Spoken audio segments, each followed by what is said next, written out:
और मेरी केंद्रीय मंत्रियों से भी बात हुई कि हम अपनी संपत्ति को लूटने नहीं देंगे, ना ही लुटाएंगे। और इस दृष्टि से हमने पूरा सोच विचार करके सभी अधिकारियों के साथ बैठकर एक नीतिगत फैसला किया कि हम अपनी पॉलिसी में व्यापक परिवर्तन करेंगे। जो प्रोजेक्ट अभी हमारे पॉलिसी के तहत कोई भी उपक्रम है, अगर हमारी शर्तों को नहीं मानेगी तो हम उनसे वापस ले लेंगे। सीएम सुखविंदर सिंह सुक्खू ने कहा कि डुग्गर पावर प्रोजेक्ट को लेकर भी तेलंगाना सरकार ने उत्सुकता दिखाई है। अगर एनटीपीसी हिमाचल सरकार की शर्तों को नहीं मानती है तो सरकार यह प्रोजेक्ट टेक ओवर करके तेलंगाना सरकार को दे सकती है।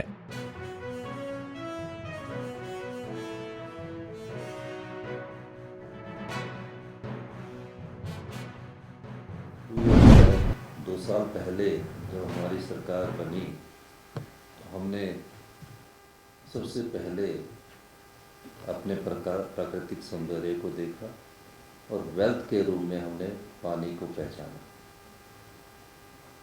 हमारे पास जो रिसोर्स है, 5 नदियां हैं, ग्लेशियर्स है, बर्फ़ है, और तकरीबन हमारे से पहले जो पूर्व मुख्यमंत्री रहे उनकी उस समय की परिस्थितियों के हिसाब से उन्होंने समझौते किए। लेकिन किसी भी स्टेट को प्रोस्पेरस बनाना है और सेल्फ रिलायंट बनाना है और फ्यूचर में 2032 में हम अपने आप को रिचेस्ट एंड प्रोस्पेरस स्टेट बनाने की दिशा में जो नीतिगत परिवर्तन ला रहे हैं और 2027 में हम सेल्फ रिलायंट बनने की कोशिश कर रहे हैं, वो अपनी इसी संपदा से कर रहे हैं। 11,500 मेगावाट हमने रिन्यूएबल पावर का हार्नेस कर लिया है। तो किसने किया? जो बिजली बोर्ड आज हमारा सबसे बड़ा बिजली बोर्ड हुआ करता था, आज 47 नंबर पर पहुंच गया।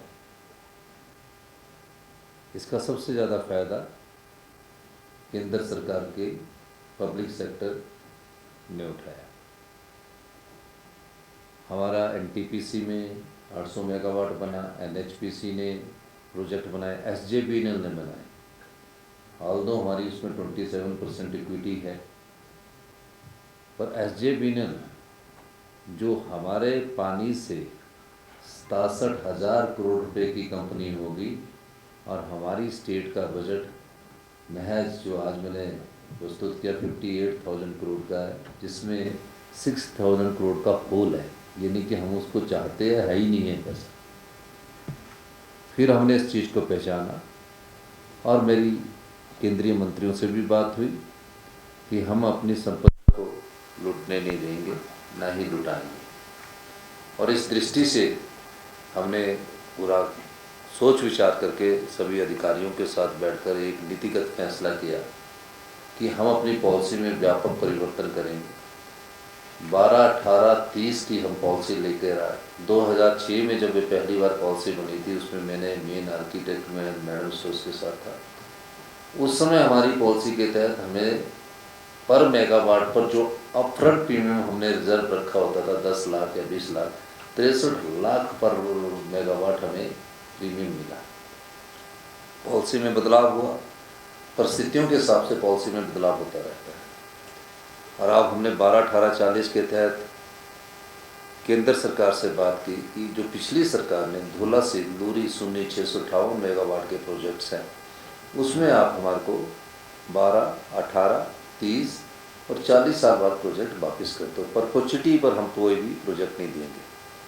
जबकि हमारे यहाँ प्राइवेट जेएसडब्ल्यू वगैरह है, जेएमआर है, उनके साथ हमारा समझौता है 12, 18, 30 और 40, 1-2 जगह को छोड़कर।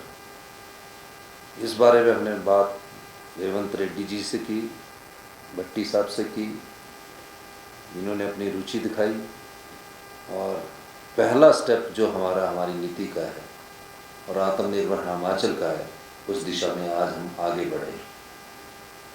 अपनी वेल्थ का हम पूरा इनसे अधिकार ले रहे हैं। 40 साल बाद ये प्रोजेक्ट बनकर जब फ्री होगा हमें वापस मिलेगा। अपफ्रंट प्रीमियम ले रहे हैं और निश्चित तौर पर हमें इस प्रोजेक्ट को तेलंगाना गवर्नमेंट को देकर फायदा होगा। विन विन सिचुएशन है। इन्हें भी रिन्यूअल की एनर्जी की ज़रूरत है, और रिन्यूअल एनर्जी बेचने के बाद पर यूनिट में इन्हें रेट अच्छा मिल सकता है, ग्रीन इंडस्ट्रीज़ के रूप में इन्वॉल्व हो सकते हैं, क्योंकि डाटा स्टोरेज के सबसे बड़े आईटी सेक्टर आपके वहाँ है, उसका भी आपको लाभ मिलेगा। वो आपकी अपनी नीति है। और मेरा ये मानना है कि जो प्रोजेक्ट अभी हमारे पॉलिसी के तहत कोई भी उपक्रम है, अगर हमारी शर्तों को नहीं मानेगी तो हम उनसे वापस ले लेंगे।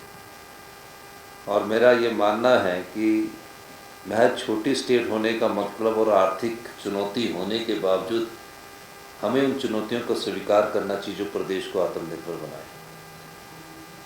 1 साल के भीतर मेरा ये मानना है कि हम अधिक से अधिक प्रोजेक्ट को एडवर्टाइजमेंट करेंगे, नीतियों के अनुसार अगर बदलाव करना पड़ा बदलाव भी करेंगे, पर प्रदेश के इंटरेस्ट को सर्वोपरि रखकर ही आगे काम करेंगे। मैं धन्यवाद करना चाहूँगा भट्टी साहब और हैदराबाद से आए सारे गवर्नमेंट ऑफिसर्स का, कि बहुत तेज़ी से हमने इस पर कार्य किया, और बहुत तेज़ी से कार्य करने के बाद हमने MOU साइन किया। और जो ये 12% फ्री रॉयल्टी की बात जो करते हैं, जो भी ये बोलते हैं कि हम 12% फ्री रॉयल्टी देते हैं, वो कंपनी नहीं देती, वो तो पास थ्रू है, वो तो कंज्यूमर की जेब से लिया जाता है। जब वो कंज्यूमर की जेब से लिया जाता है तो हम एडवर्टाइजमेंट करते हैं कि ये तो हमको मिलना ही है, इसके ऊपर आप बताइए कितनी फ्री रॉयल्टी देंगे। तो हर एक कंपनी अपनी बैलेंस शीट को देखती है अकॉर्डिंग